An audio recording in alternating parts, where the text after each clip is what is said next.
empresas alemanas, europeas y colombianas con el propósito de forjar las alianzas que promueven el desarrollo sostenible.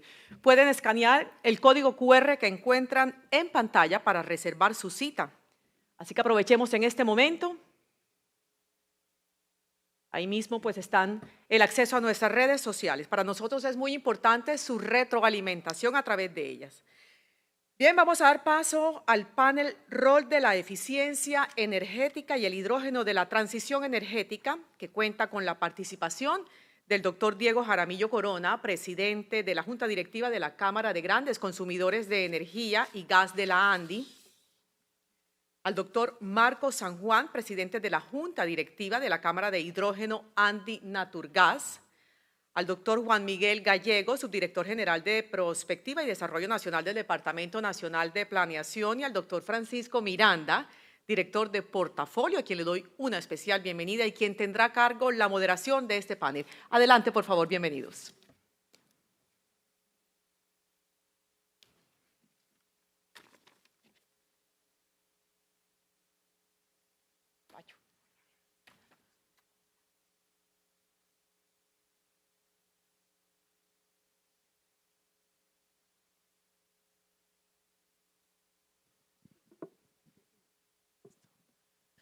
Buenos días a todos.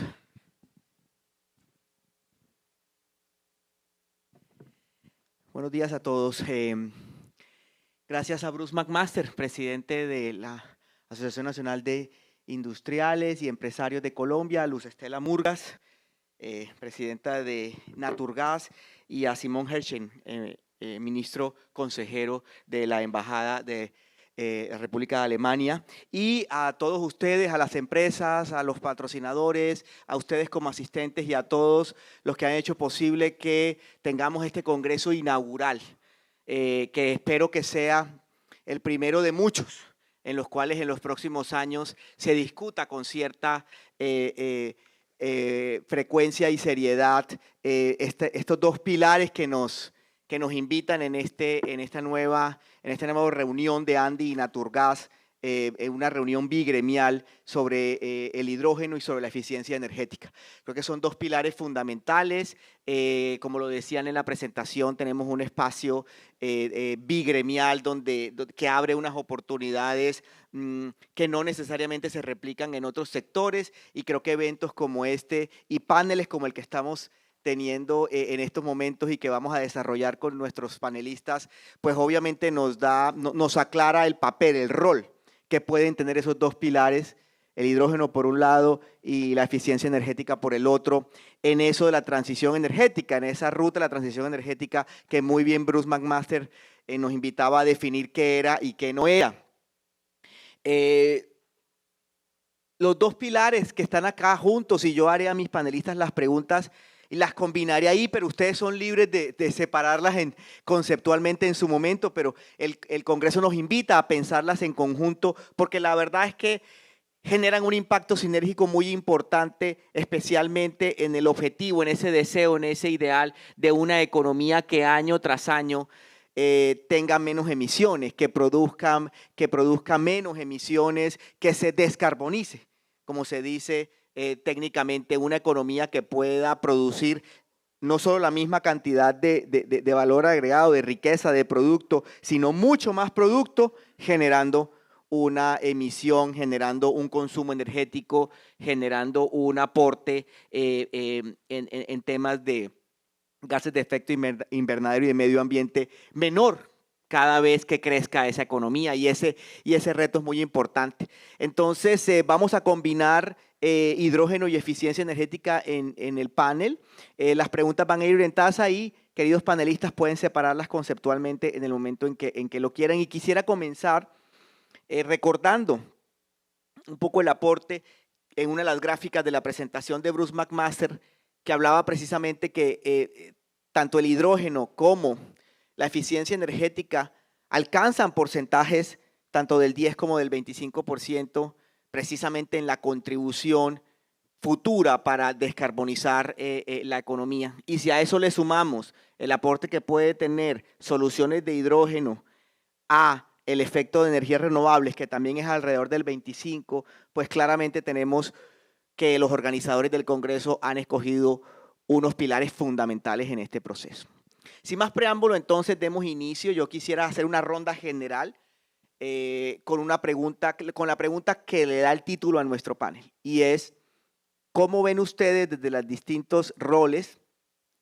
Tenemos 13 directivos empresariales, 2 de los cuales se encuentran participando además como condición de presidentes de cámaras de consumidores de gas, de grandes consumidores en un lado y de hidrógeno en el otro, de Andy y Naturgas respectivamente, y tenemos un representante del ente de planeación nacional. Desde cada uno de sus posiciones, ¿cuál es el rol que ustedes le dan tanto al hidrógeno como a la eficiencia energética dentro de la discusión de transformación energética en Colombia? ¿Qué oportunidades pueden visualizar desde ya dentro de esos elementos del papel que lo tiene? Comencemos. Conmigo contigo, Juan Miguel. Bueno, muchas gracias. Un saludo muy especial a todos. Felicitaciones por este primer congreso, y recibimos, yo creo que con mucho beneplácito, el inicio de esta, digamos, cámara de hidrógeno entre Andy y Naturgas. Además que entra en un momento importante para lo que tenemos como ruta en dos sentidos. El primero, en Plan Nacional de Desarrollo, se deja claro que la transición energética es uno de los pilares sustanciales para poder lograr no solo los compromisos de NDC que tiene Colombia para el 2030, sino también para poder desarrollar las transformaciones del plan.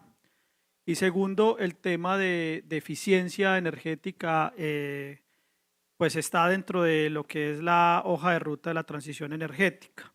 ¿Cómo vemos primero la eficiencia? Yo creo que es el primer punto para tocar, y es lo que demanda muchas de las apuestas en transición energética, energías renovables no convencionales, y es que hay mucho espacio de trabajo.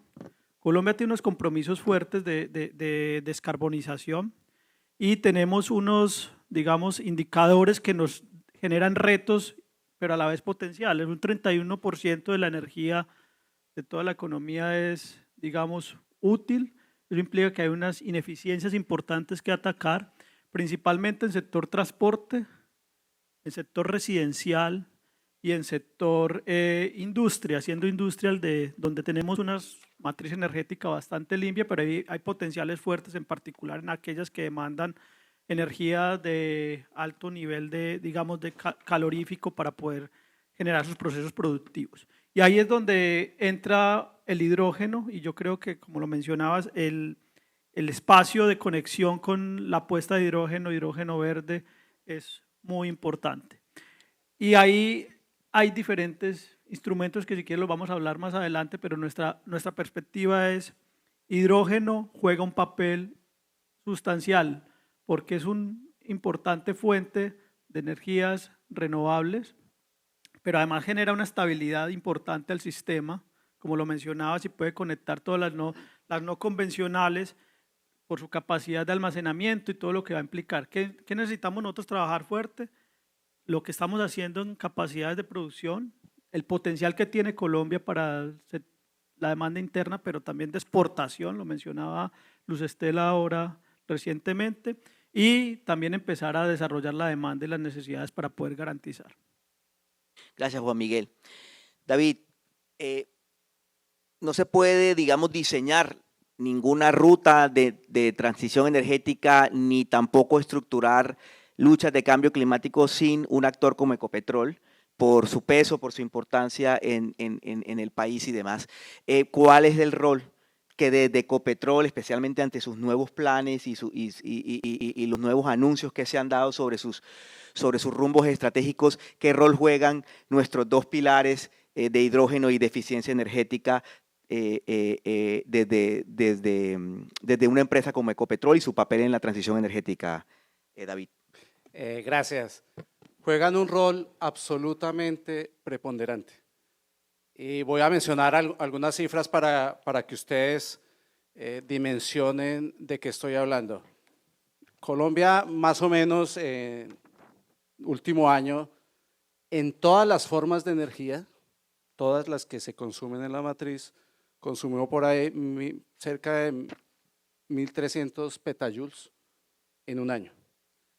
Ecopetrol, el grupo Ecopetrol consumió 124 petajoules en un año. Eso equivale alrededor del 10% de todo el consumo en demanda de la matriz energética. Estamos viendo todas las formas de energía.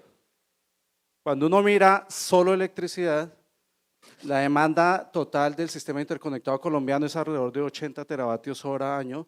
Ecopetrol en el último año consumió 8 teravatios hora. O sea que en electricidad tenemos un consumo equivalente al 10% de todos los kilovatios hora que se demandan en el país. Entonces somos un gran consumidor de energía. Y si uno lo va aterrizando al tema de hidrógeno y eficiencia energética, otros datos. Ecopetrol en un año usa en el proceso de refinación 130.000 toneladas de hidrógeno, hoy en día. Lo que pasa es que es hidrógeno gris, producido a partir de gas natural y el cual pues tiene su impacto en la huella de carbono.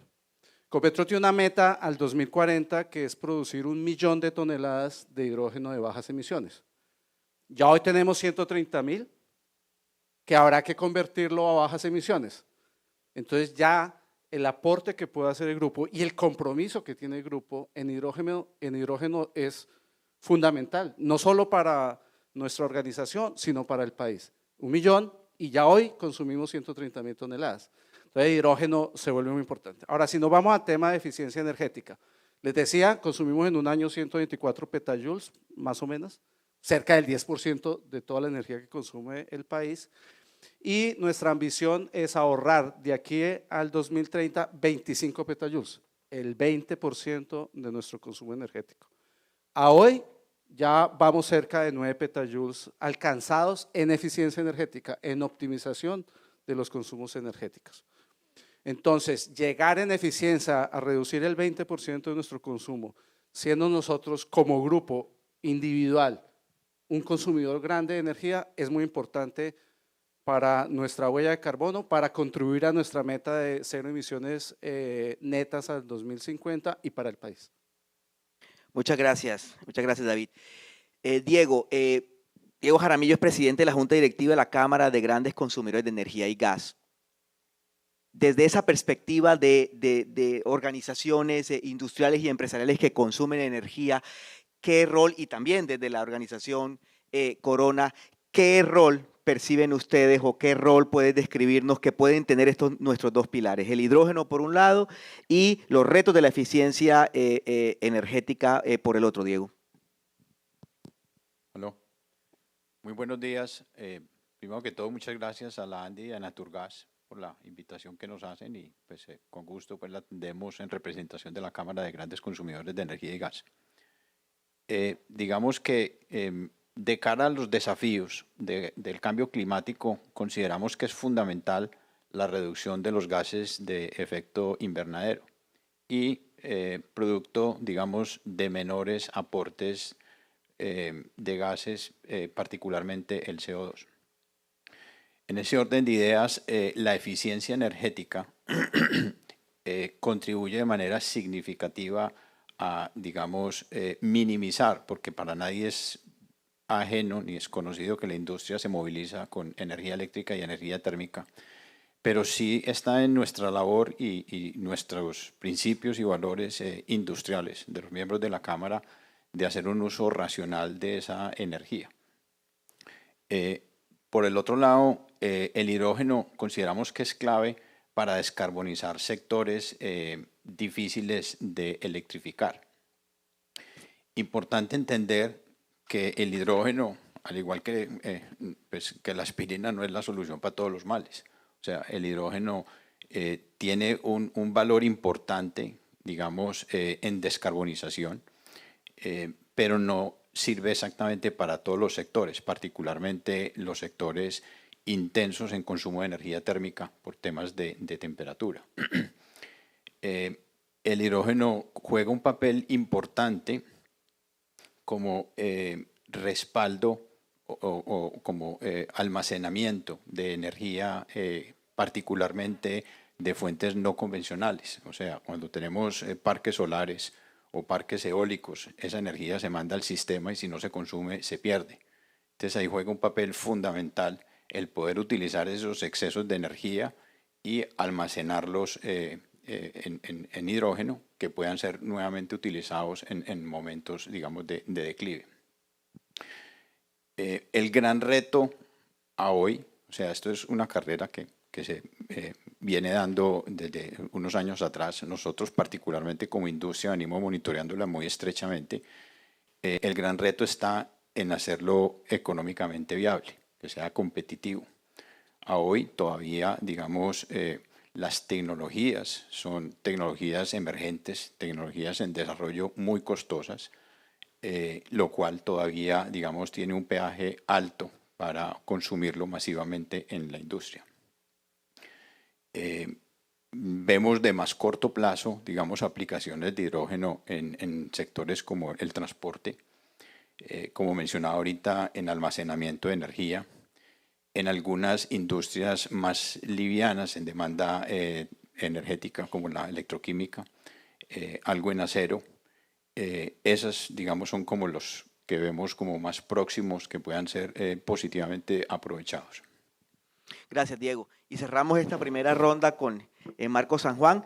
Él es presidente de la Junta Directiva, precisamente de la Cámara de Hidrógeno, ANDI y Naturgas. Y bueno, no sobra hacer la pregunta ante pues, la novedad de la Cámara,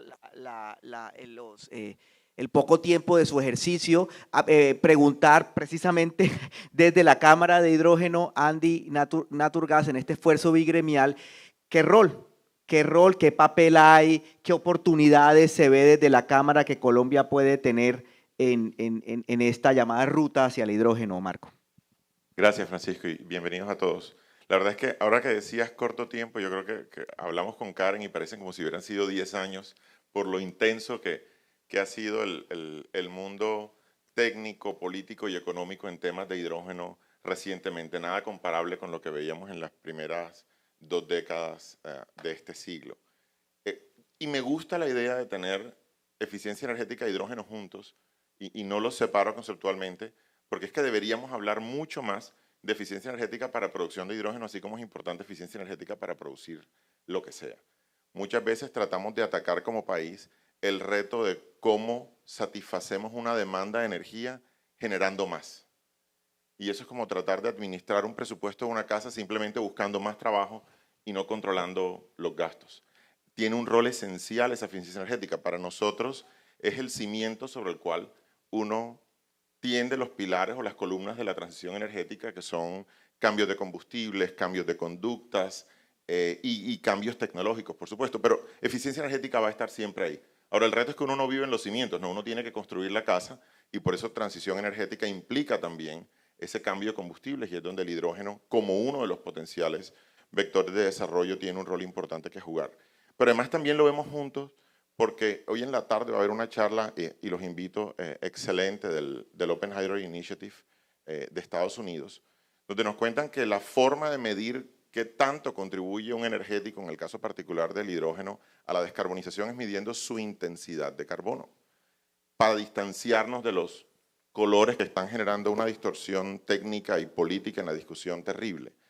Y cuando uno calcula la intensidad de carbono del hidrógeno, no solo miramos cuánta energía se utilizó en su producción, sino cuánta energía se utilizó en la producción de los paneles fotovoltaicos para poder producir la electricidad que necesita un electrolizador, o cuánta energía se consumió y qué emisiones se generaron en el transporte de esos insumos o de esos equipos. Y luego, por supuesto, en el transporte del hidrógeno, si queremos ser exportadores, desde aquí hasta Europa. Todas esas emisiones cuentan en la intensidad de carbono que estamos calculando.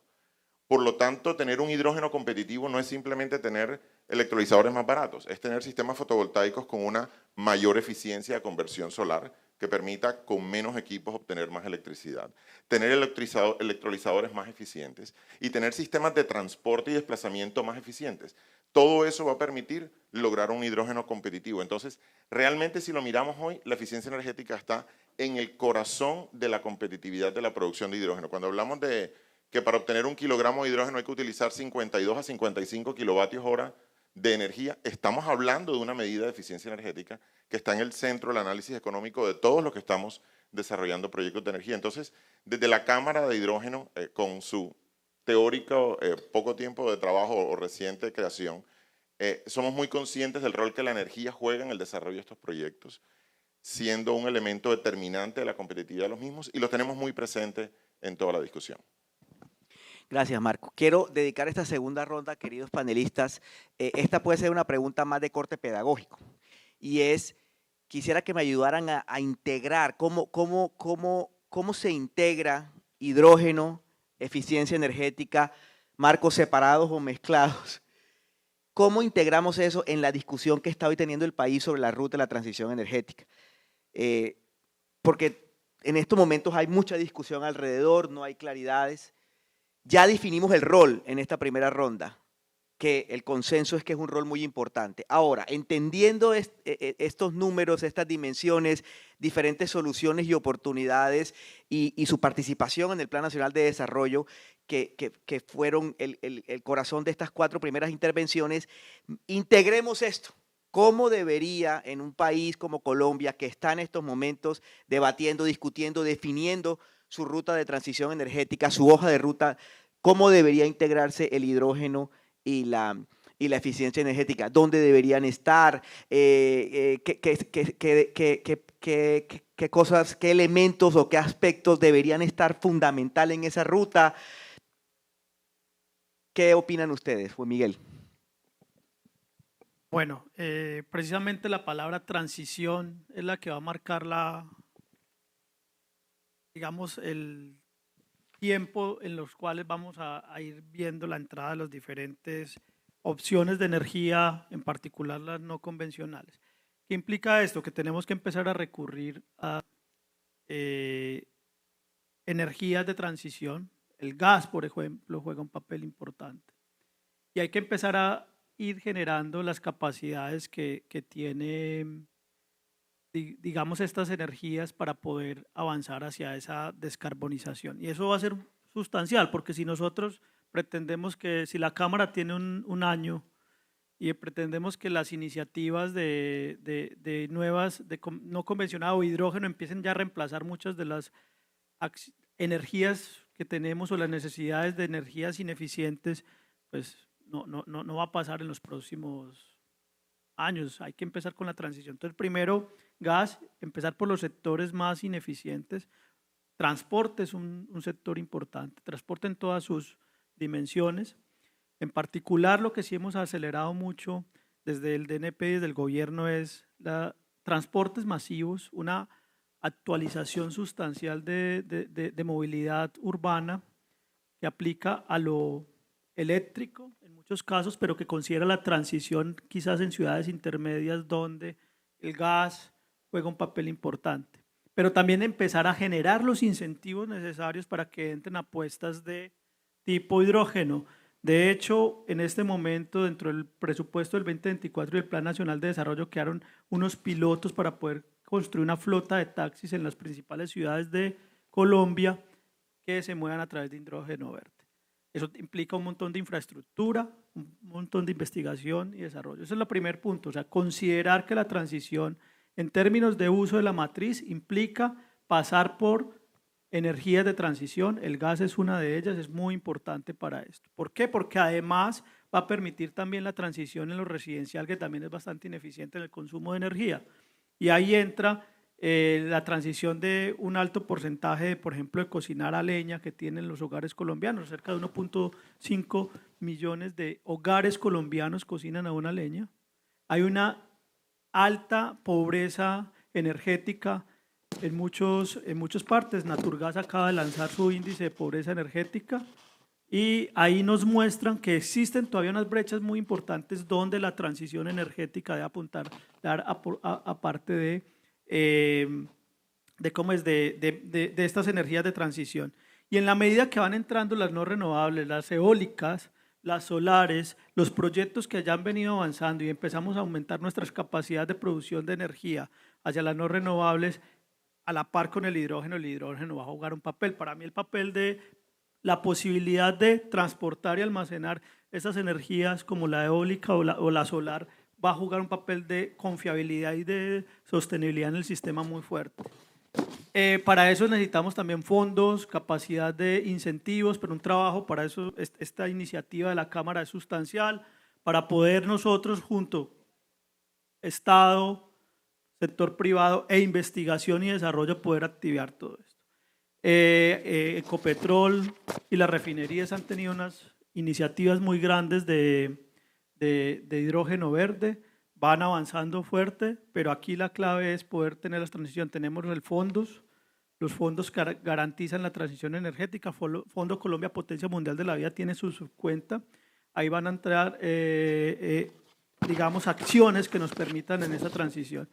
Y a la par debemos mantener lo que nos garantiza la entrada del presupuesto, que es los minerales fósiles garantizan la entrada del presupuesto, y para poder hacer el cambio de estos ingresos, y esto implica desde el punto de vista de la política pública también unas demandas muy grandes de concurrencia de recursos. Gran parte de los beneficios de los fósiles están en las regalías en los territorios, y aquí es donde las diferentes acciones de las institucionalidades deben bajar a que los entes territoriales también se monten con el uso de estas regalías a estas apuestas de transición energética, al igual que las apuestas distintas en otros paneles, pero de conectividad física a través del desarrollo de toda la red de conectividad del país. Entonces es ahí donde nosotros desde el DNP le hicimos el llamado al Congreso, le hacemos el llamado a la sociedad, le hacemos el llamado al sector privado y a las comunidades. Por favor, integremos los recursos de manera tal que podamos garantizar las fuentes de transición. La cooperación internacional también está dispuesta a colaborar en estos aspectos, y aquí es donde la academia con alta innovación puede desarrollar estos pequeños proyectos altamente posibles, escalables, que nos permitan garantizar ese logro de cambio de la matriz. El potencial está, podemos incluso desarrollar hidrógeno verde para exportar si aún no tenemos la capacidad de la demanda interna como mencionaban, pero debemos empezar a la par. Eso es a grandes rasgos lo que pasar. Gracias, Juan Miguel. David, la misma pregunta. Hay que trazar la ruta, estamos trazando la ruta. ¿Cómo hacemos? ¿Cómo estructuramos? ¿Cómo traducimos en esa ruta ese rol fundamental del hidrógeno y de la eficiencia energética en que todos coincidimos en la primera ronda de preguntas? Adelante. Bueno, digamos, claramente, como se ha dicho en el panel antes, van de la mano y están estrechamente relacionados los conceptos de eficiencia energética y la incorporación del hidrógeno en la matriz energética.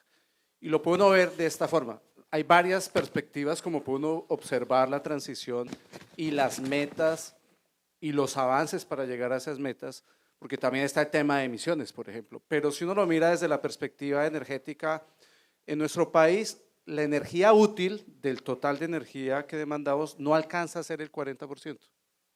¿Sí? Es un nivel de ineficiencia en el uso energético muy alto. Entonces, todo lo que hagamos para usar mejor la energía es un factor, un actor preponderante en la transición. ¿Y el hidrógeno cómo juega? El 38% de nuestra matriz energética se va al transporte. Y el hidrógeno es una oportunidad, como ya se ha dicho acá, en transporte, que las celdas de combustible son mucho más eficientes y pueden reemplazar o mejorar la eficiencia en un segmento importante de ese sector de consumo. Pero también está el petroquímico, ¿sí? También está refinación en el mismo sector de hidrocarburos. El hidrógeno se usa justamente para retirar azufre del diésel y de la gasolina y ponerlo en unas condiciones mejores para el medio ambiente y la calidad del aire. Entonces ahí ve uno la relación con un ejemplo sencillo de cómo el hidrógeno contribuye a la eficiencia y ambos contribuyen a las metas y al proceso de transición. Pero quisiera redondear diciendo, pero no es lo único, ¿sí? Está el tema de electrificación de la matriz, está el tema del aprovechamiento del gas natural, que a pesar de ser un hidrocarburo, contribuye a la reducción de emisiones, particularmente, por ejemplo, en el sector transporte. Entonces, cerrar diciendo, La eficiencia del hidrógeno van de la mano, los dos contribuyen a la transición, pero debe existir una visión holística porque hay más elementos, más herramientas, más tecnologías que también pueden sumar. Gracias, David. La misma pregunta, Diego. ¿Cómo integrar en la discusión de transición hidrógeno y eficiencia?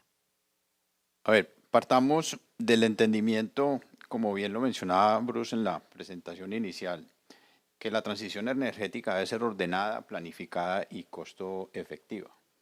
Y en ello es fundamental contar con, digamos, la suficiencia en suministro de estos energéticos. Del lado, digamos, de la oferta y del lado de nosotros de la demanda está, como lo mencionaba ahorita, el uso eficiente de esa energía. Entonces, ahí vemos fundamental el promover y propender por un uso racional de energía eficiente. Ahí es importante educar, capacitar y enseñar sobre proyectos de eficiencia energética. En el caso particular nuestro como industria, nosotros venimos trabajando hace muchos años en temas de eficiencia energética y es así que, digamos que a través del IoT y de la industria 4.0, digamos con una generalidad de punta a punta del proceso, tenemos ahorros del 10 al 15%. Ya particularizando en algunos ahorros o proyectos de eficiencia energética en iluminación, nosotros venimos trabajando desde el 2015. A hoy consumimos el 30% de la energía que consumíamos antes por metro cuadrado, lo cual pues es un ahorro significativo. Como bien lo mencionaba ahorita en el tema, digamos, de IoT y de Industria 4.0, en optimización de procesos tenemos ahorros del 5 al 20%, particularmente en procesos térmicos, que digamos es un costo muy importante en nuestra estructura.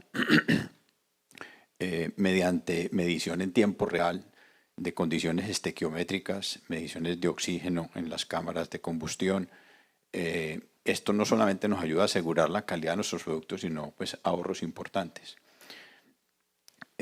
Otro elemento es contar con medidas del gobierno que promocionen e incentiven y apalanquen, como ocurre en muchos países del mundo, la viabilidad económica de esos proyectos. Yo bien mencionaba ahorita, todos estos temas de eficiencia energética, la gran mayoría son tecnologías de punta que son costosas y tienen unos paybacks largos.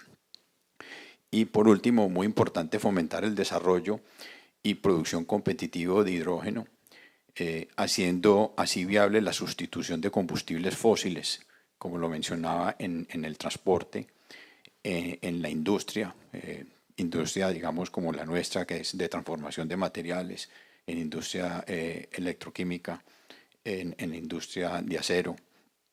Y por último, pues como fuente de almacenamiento, más ahora que nos tiene tan preocupados, pues el fenómeno del Niño, digamos, es una buena oportunidad, todos estos proyectos de fuentes no convencionales, el poder almacenar, porque cuando ya estamos hablando de grandes parques solares a punto de baterías, pues no solamente se vuelve impagable porque son costosas, sino que pues, requeriría una infraestructura pues, inmensamente grande también. Gracias. Y cerramos la ronda. Marco, contigo. Estás ahí sentado escribiendo el capítulo de hidrógeno, de la transición energética y de la eficiencia energética. ¿Cómo lo estructurarías? ¿Qué tiene que estar ahí en ese capítulo sí o sí? Francisco, mira, yo pienso que como en todo problema uno tiene que ir del bosque al árbol.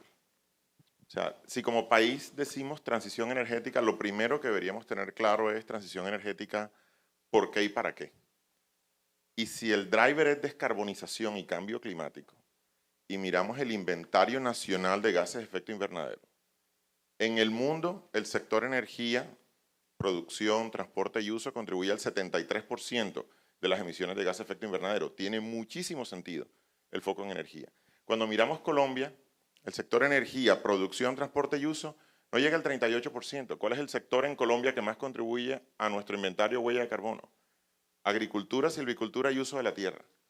Entonces, parte de lo que uno quisiera en una discusión coherente de cambio climático es que los sectores que más contribuyan tengan una meta, y a veces lo que uno percibe es que lo único que miramos para atender cambio climático es energía.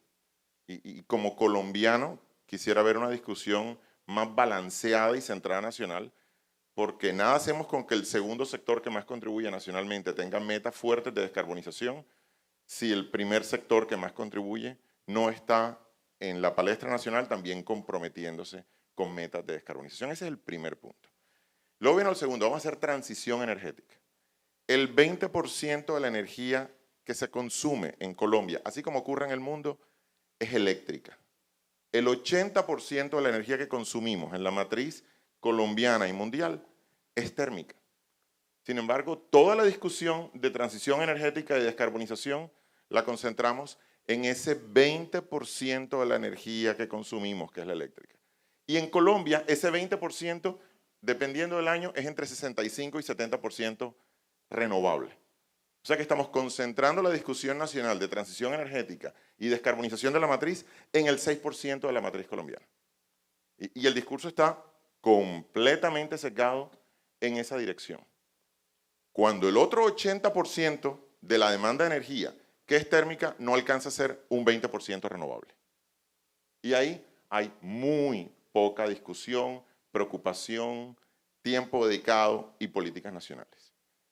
El mundo ya reconoció que la transición energética es mucho más que simplemente estar colocando paneles fotovoltaicos por todos lados. Por supuesto es importante el esfuerzo de electrificación, pero si nosotros miramos la proyección de la Agencia de Información de Energía de Estados Unidos, la demanda en el escenario optimista de energía eléctrica al año 2040-2045 alcanza a ser la mitad de la demanda de energía mundial hoy. Lo que quiere decir que en la mejor trayectoria podemos llevar ese 20% de demanda de energía que es eléctrica hoy a un 50%. No podemos olvidarnos del otro 50%. Ese otro 50%, si no es atendido por electricidad o por electrones, ¿cómo va a ser abastecido? Por moléculas. Entonces, un paradigma que vemos mucho en la conversación nacional es que creemos que el electrón va a reemplazar en todos los escenarios a la molécula. Y eso es técnicamente falso. No podemos electrificar toda la demanda de energía, especialmente industrial. Por lo tanto, tenemos que enfrentar el reto de la descarbonización de esa demanda térmica con combustibles de bajas emisiones. Y como bien lo mencionaban, el gas natural tiene un rol importante porque lo importante en descarbonización es cuál es tu línea base en descarbonización. El hidrógeno tiene un papel muy importante que jugar en esa descarbonización de esos sectores de difícil electrificación. Y otros combustibles de bajas emisiones, hablamos del combustible sostenible de aviación en el caso de la aviación, el tema de metanol para algunas aplicaciones de movilidad, biometano, gas natural sintético. Ahorita que hablaban del tema industrial, cuando uno mira la apuesta de descarbonización del sector de gas natural de Japón, el 90% de esa descarbonización es con gas natural sintético. Y en el momento en el que yo tengo gas natural sintético en mis tuberías, mis usuarios no tienen que preocuparse por cambiar ningún equipo, porque eso sigue siendo metano. Pero para producir gas natural sintético necesito CO2 e hidrógeno.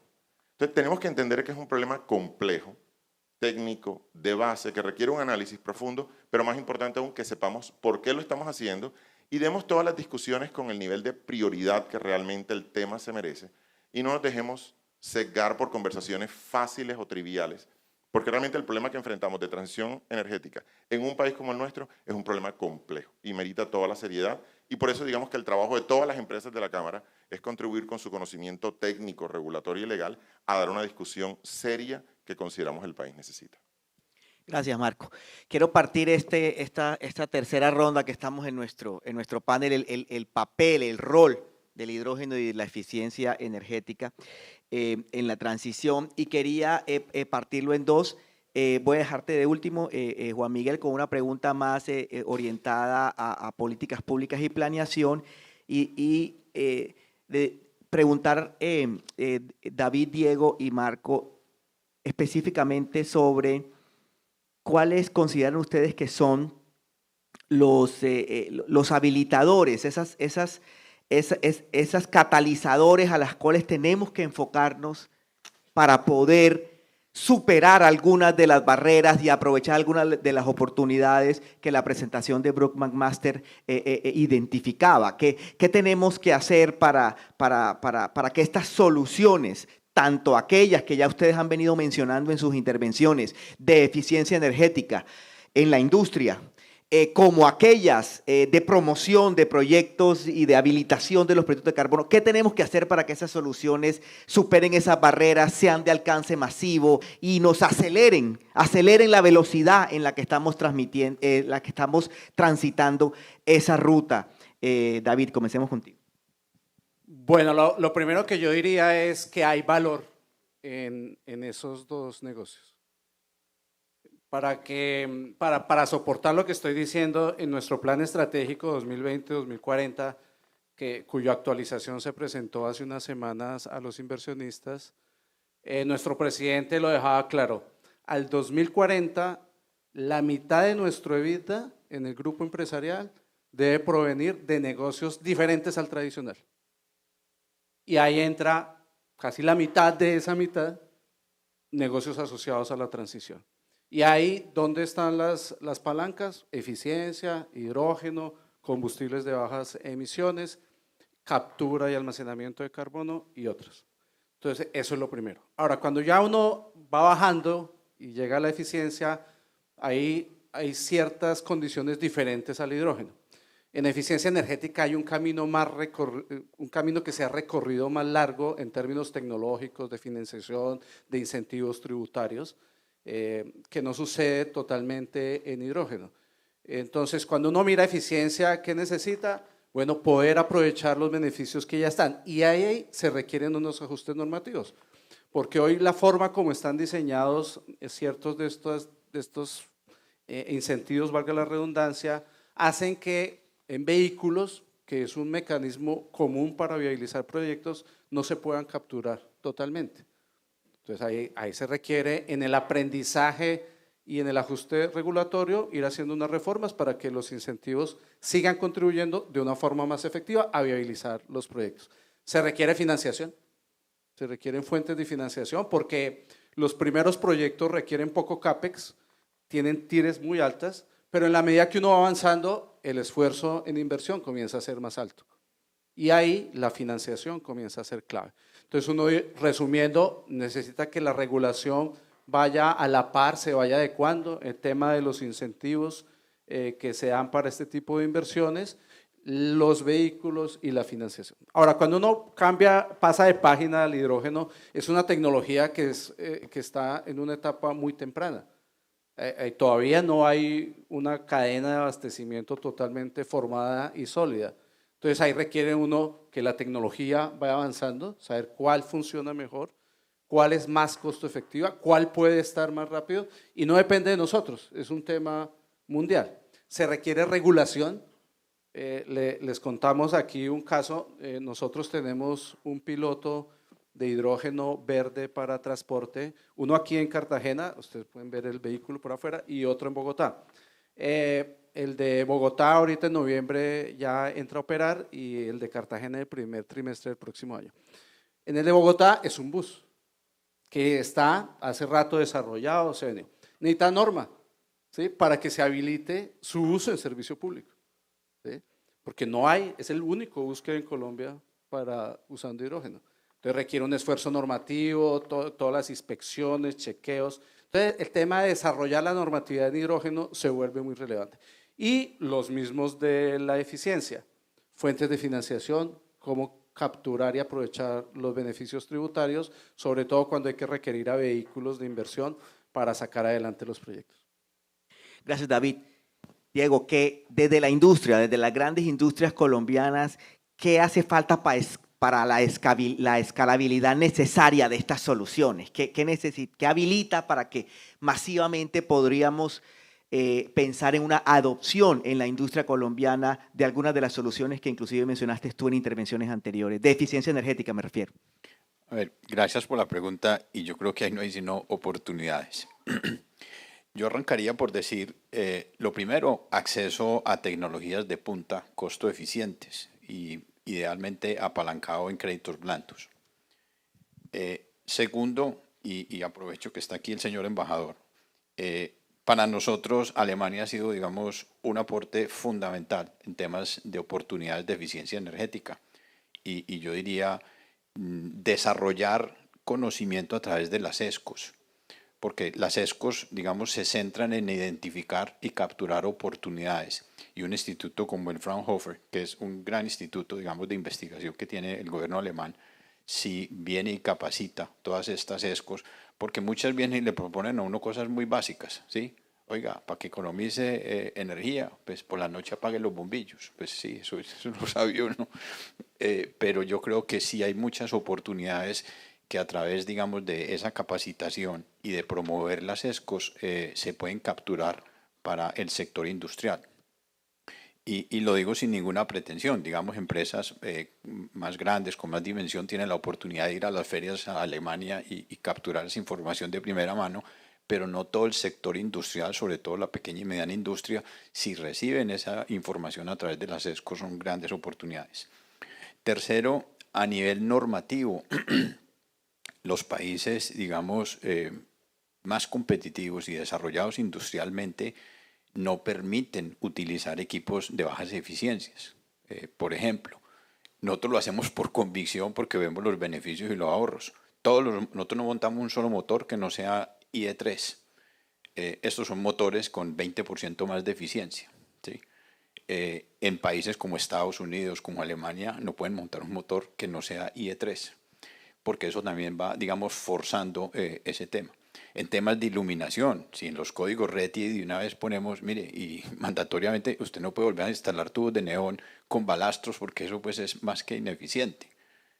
Tienen que ser iluminación LED y que le pongan un rango mínimo, digamos, de kilovatios de consumo por luxes que entrega. Promover la medición y digitalización en tiempo real. Yo mencionaba ahorita, nosotros le hemos sacado mucho provecho, particularmente en nuestra industria, a la IoT y a la industria 4.0, porque te va mostrando en tiempo real las desviaciones y las oportunidades de ahorro. Fundamental, yo mencionaba ahora, toda esta tecnología de punta es costosa. También, digamos, podemos trabajar, digamos, acuerdos interestatales de hacer algunos de esos desarrollos localmente. Mencionaba nuevamente Alemania, digamos, es un líder mundial. Tienen algunas filiales aquí, entonces algunas de esas cosas que se fabriquen aquí directamente, que no haya que importarlas, porque además de que es costosa de adquirir, los costos de importación pues encarecen todavía mucho más. Créditos de fomento y financiamiento, o sea, es que uno hacer estas inversiones a tasas comerciales, como nos mostraba ahora en la presentación Bruce, del orden del 18 al 20%, eso no da. Y en el sector, digamos, privado, en el caso nuestro particular, como digo yo, tenemos más ideas, iniciativas que billetera. Entonces, cuando uno llega con todos estos proyectos, pues dan una rentabilidad más bien baja por las tasas, digamos, tan costosas y compiten con otros proyectos mucho más rentables. Entonces, si verdaderamente hay una política de fomento donde haya una financiación que facilite, digamos, que esos proyectos tengan un mejor retorno, pues van ganando prioridad. Por último, contar con procesos ágiles y simples, una ventanilla única y claridad en los requerimientos. O sea, nosotros estamos desarrollando 3 parques solares, y no les exagero, llevamos 2 años dando vueltas de oficina en oficina pidiendo los requisitos y condiciones. Cuando fuimos por primera vez a contarles, vea, vamos a hacer aquí en su comunidad un parque solar. Ah, fabuloso, ¿y qué necesita? No, que nos digan qué hay que hacer. No, solar, nada, móntenlo. Bueno, entonces le mandamos una cartica para que nos dijeran por escrito y salieron con 6 hojas de requerimientos.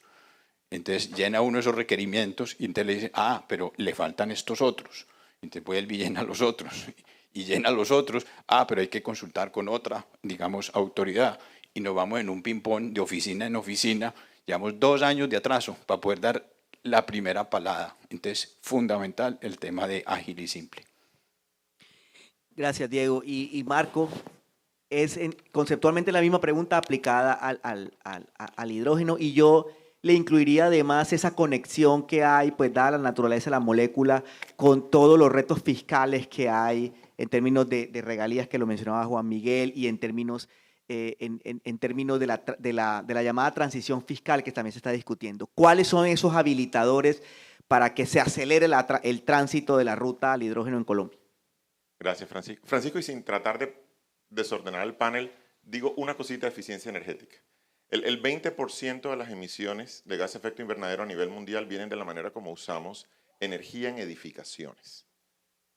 Y nosotros no tenemos en Colombia un estándar exigible de eficiencia energética en edificaciones. Y en regiones costeras como en la que estamos, el consumo de energía, precisamente por acondicionamiento de aire y ventilación, es fuertemente dependiente de un diseño del cual los usuarios típicamente no participamos.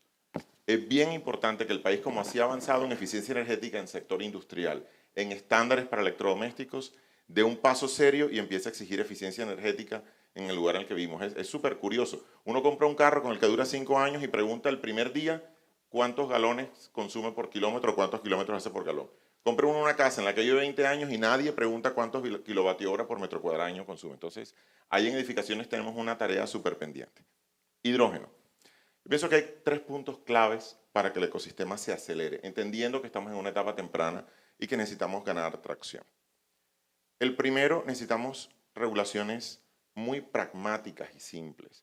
Hoy, desde leyes hasta normas técnicas en hidrógeno son muy prescriptivas. Hidrógeno verde es el que se obtiene por electrólisis utilizando fuentes no convencionales de energía renovable. ¿Por qué la hidro dejó de ser renovable en el 2014? ¿Qué pasó?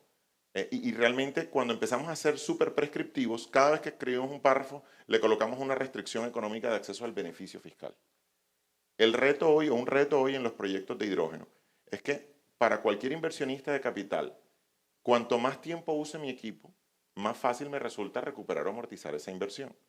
Si yo tengo que operar un electrolizador solo 8 horas al día, porque la regulación me dice que necesito un contrato de fuentes no convencionales de energía renovable en firme por 15 años, que vaya y busque en el mercado ese producto, me están restringiendo la capacidad de uso del equipo o me obligan a poner baterías para poder almacenar esa energía renovable que alguien me está entregando al mercado.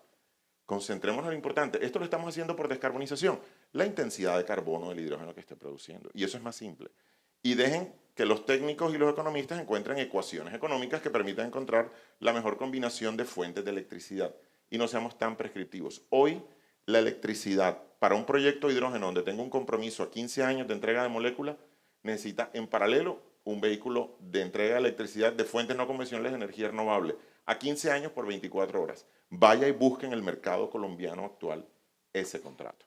Entonces, y eso es falta de pragmatismo. Estoy seguro que no fue mala intención, pero es que nos escribimos leyes demasiado largas y ahí estamos generando restricciones. Yo pienso que el segundo punto es que tenemos que preguntarnos si este va a ser un tema de descarbonización de la economía o de transformación de la economía, porque el tema de reindustrialización a partir de transición energética no está siendo suficientemente discutido. En el 2014, con la ley 1715, lo que se hizo con los no convencionales, básicamente habilitó la importación como el mecanismo más efectivo de aprovisionamiento. Y por eso hoy en Colombia no tenemos capacidad de producción, porque colocamos a igual el precio de algo que se producía por fuera del país que si se hubiera hecho aquí, sin tener la capacidad industrial. Ojalá en el hidrógeno no nos ocurra. Y sea una oportunidad para que industrias colombianas participen desarrollando componentes de estos equipos, para que firmas de ingeniería colombianas tengan que participar en los grandes proyectos mientras alcanzan esos niveles de conocimiento y competitividad y que no tratemos de hacerla fácil de minimización de riesgo, importar todo llave en mano y tener proyectos de energía muy limpios, muy bonitos, con un problema de empleo que luego no sabemos cómo resolver y es que no estamos aprovechando estas transiciones para generar capacidad industrial en Colombia. Y la tercera, esto requiere gente con conocimiento. Y hay una discusión muy fuerte que tenemos que dar en qué competencias necesitamos que se desarrollen en los diferentes programas, en las universidades, en el SENA, para poder acompañar estos procesos de transformación energética. Hay, por supuesto, que hacer un retooling, un reskilling de las personas que están en las empresas. Pero tenemos que mirar hacia las universidades. Es decir, aquí hay un rol importante que jugar. Y el rol no es simplemente ganándose los proyectos de regalía de ciencia y tecnología, no. Hay un rol de educación que tienen que jugar. ¿Y qué revisión estamos haciendo sistemática a nivel país de programas de estudio para estar seguros de que esos profesionales que se gradúan en el 2024 están a tono con las metas que la industria tiene tanto en eficiencia energética como en hidrógeno? Gracias, Marco. Y cerramos, Juan Miguel, contigo, ya separándonos un poco, y la pregunta va en cuanto a la combinación, digamos, de transiciones que se han dado en el debate tanto privado como en los documentos públicos. La transición energética trae una transición fiscal, dada la dependencia de recursos públicos que hay con la producción de hidrocarburos y exportaciones tradicionales, pero al mismo tiempo también una transición industrial, como lo hemos visto aquí de primera mano en el panel. Esas tres transiciones, como la discusión que estamos teniendo aquí con los dos pilares que nos convocan en este Congreso, hidrógeno y eficiencia energética, ayudan o se conectan con esas tres transiciones. ¿Cómo lo ves? Bueno, esa es una pregunta compleja. Las tres pilares son de hecho ya difíciles, la sola transición energética ya es compleja. Voy a retomar 2 puntos de Marcos que me parece clave. Nosotros en el Plan Nacional de Desarrollo estamos reforzando y le hemos dicho al país, hay que saber el porqué de la transición energética y está claro, y queda escrito en el Plan Nacional de Desarrollo que la deforestación es el principal renglón de generación de gases de efecto invernadero. Y eso es uno de los elementos a atacar, por eso está toda la parte del Fondo Colombia Potencia Mundial de la Vida, tiene otra subcuenta muy importante para poder garantizar la protección de los bosques, con un objetivo mismo que aporte a la transición de estos tres pilares de la pregunta de hacia dónde iría la transición productiva. Y ahí implica sentar a todos en la mesa, sentar también a aquellas actividades económicas que hay que ponerle lupa fuerte sobre esto. Hay, digamos, conversaciones complejas de cuál es la relación rural-urbano para poder garantizar esta protección. También hay que ponerle un valor al capital natural. El director de planeación Jorge lo ponía hace poco en una columna, Antioquia versus Amazonía, para poner un ejemplo de cómo se están definiendo los presupuestos en la parte fiscal. Y ahí también hay que tener temas. De todos modos, eso implica, esto es un diálogo complejo, el primero, o sea, la transición energética, el por qué es un diálogo complejo para traerlos a la mesa. Y de todas formas, cuando uno entra a la parte del uso de la energía, yo creo nuevamente que ponerlo en estos temas de transporte, residencial e industria, haciendo industria un consumo de energía bastante limpio comparado a los estándares internacionales, eso está también escrito en el Plan Nacional de Desarrollo, hay potencial de desarrollo importante, pero tiene una diferencia con lo que se puede hacer más que en transporte, por ejemplo en residencial, es que los estándares de productos, si queremos entrar o mantenernos en mercados internacionales, en la Unión Europea está discutiendo ahora los nuevos estándares para carbono neutralidad de los productos que va a aceptar la entrada a toda la Comunidad Europea, implica que empecemos a pensar desde ya y planifiquemos acciones importantes para la industria en términos de carbono neutralidad y cómo el consumo y el la trazabilidad que podamos tener de esto es importante.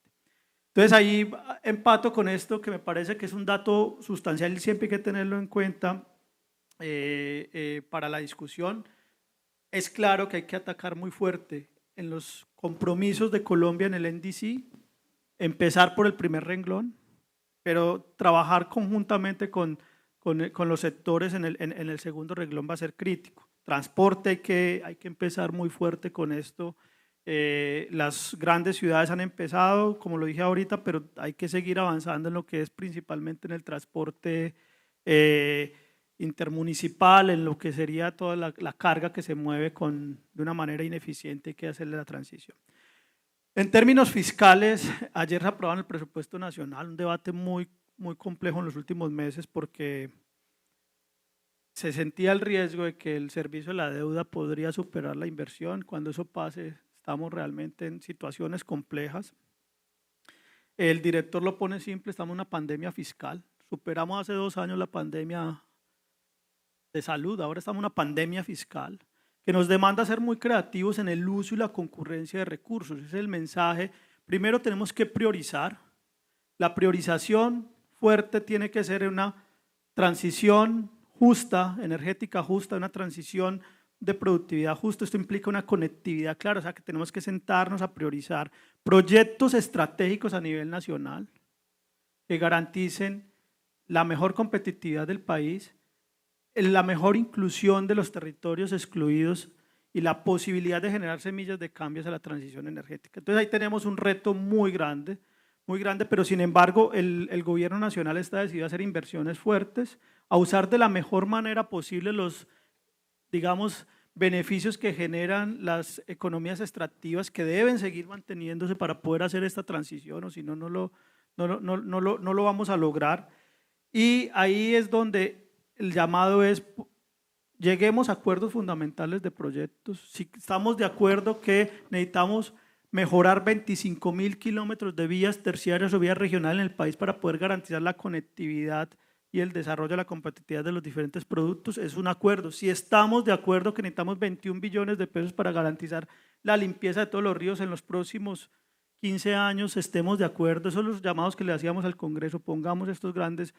A veces es complejo, entonces nuestro llamado es de planeación, venga, sentémonos a planificar un poco mejor esas priorizaciones. Nos hemos sentado con el Ministerio de Transporte, nos hemos sentado con el Ministerio de Agricultura, nos hemos sentado, miren, el Plan Nacional de Desarrollo es un plan basado en transformaciones, no es un plan sectorial por definición, afecta a sectores, pero no está sector por sector, sino que tiene grandes apuestas. Transición energética, entonces sentémonos con el Ministerio de Minas y Energía, pero él no es el único el que va a hacer la transición energética. Necesitamos llamar al Ministerio de Comercio, darle esos incentivos, llamar a esos incentivos de fomento, de crédito de fomento claros, donde podemos poner inversiones críticas en términos de transición energética. Entonces, tenemos el pilar, en términos de política, ¿en qué estamos? Trabajando con el equipo de gobierno en lo que sería el COMPES de reindustrialización, más que el nombre, es de una política industrial clara que coja estos 3 pilares. Estamos trabajando y acompañando al Ministerio de Energía en la ruta de transición energética justa. Estamos trabajando muy fuerte en la mesa intersectorial de sector de reforma rural integral que permita poder atacar de manera concreta esta parte, este primer renglón de generación de gastos de efectos invernaderos. Tenemos instrumentos desde el Fondo Colombia Potencia Mundial de la Vida, el FENOGE, para este sector en específico, donde llamamos a el sector privado y al sector académico, venga, sentémonos a generar procesos de innovación. Para el 2024 se incrementaron a 525.000 millones de pesos aproximadamente para el FENOGE, para que puedan haber proyectos, incluyendo la transición energética de hidrógeno, para hacer investigaciones viables. Estamos trabajando muy fuerte. Esto se logra una vez tú tienes las vías y tienes las ideas de traer la tecnología, necesitas capital humano. A ese llamado es el sistema de cualificaciones que está y se fortalece en el Plan Nacional de Desarrollo, en su articulado, nos invita a que las universidades, como lo decía Marco, tenemos que hacer un trabajo fuerte. ¿Cuáles son las cualificaciones que se requieren? Nada hacemos construyendo un sistema eólico fuerte en La Guajira. Cuando hay problemas tendremos que esperar amablemente de nuestros colegas de Alemania que nos ayuden, pero sería mejor tener nuestros técnicos, tecnólogos e ingenieros desarrollados aquí en Colombia. Entonces el sistema de cualificaciones tiene que entrar a actuar inmediatamente con el sistema de competitividad para poder desarrollar este tipo de propuestas. Entonces hay un montón de acciones que tienen que ir articuladas a través de las transformaciones del Plan Nacional de Desarrollo, las diferentes COMPES que se van a ir requiriendo para poder implementar esta triada que menciona Francisco. Muchas gracias, Juan Miguel. Desafortunadamente el tiempo se nos agotó, quedaron abiertos en estas 4 intervenciones de este primer panel del primer Congreso de Hidrógeno y Eficiencia Energética, no solo la claridad del rol de estos 2 pilares, sino también las oportunidades que genera, las necesidades que se requieren en materia de financiamiento, de regulación, en materia de formación del talento humano, en materia de creación de una política de fomento o de incentivos, en la necesidad de abrirse a otras discusiones sobre transición energética que en estos momentos se encuentran, tal vez están muy laterales y necesitan, como bien lo decía Marco, adquirir una mayor centralidad, la capacidad que podemos tener para poder escalar o masificar soluciones de eficiencia energética para el sector industrial, ancladas, soportadas en tecnología, soportadas en digitalización, soportadas en el acceso de tecnologías de punta, el papel de la nueva estrategia de Ecopetrol y cómo se integra en esta discusión de hidrógeno y eficiencia energética y la discusión de la entidad de planeación nacional sobre cómo ve el rumbo de esta integración, de la integración de la transición energética con la fiscal y también con el aparato productivo, la transformación del aparato productivo. Muchas gracias, Marco San Juan, muchas gracias, Diego Jaramillo, David Riaño y Juan Miguel Gallego. Soy Francisco Miranda, director de Portafolio. Muchas gracias por acompañarnos. Francisco, muchas gracias a ti por tu compañía, tu moderación de este especial segmento, por supuesto a nuestros panelistas y sus grandes contribuciones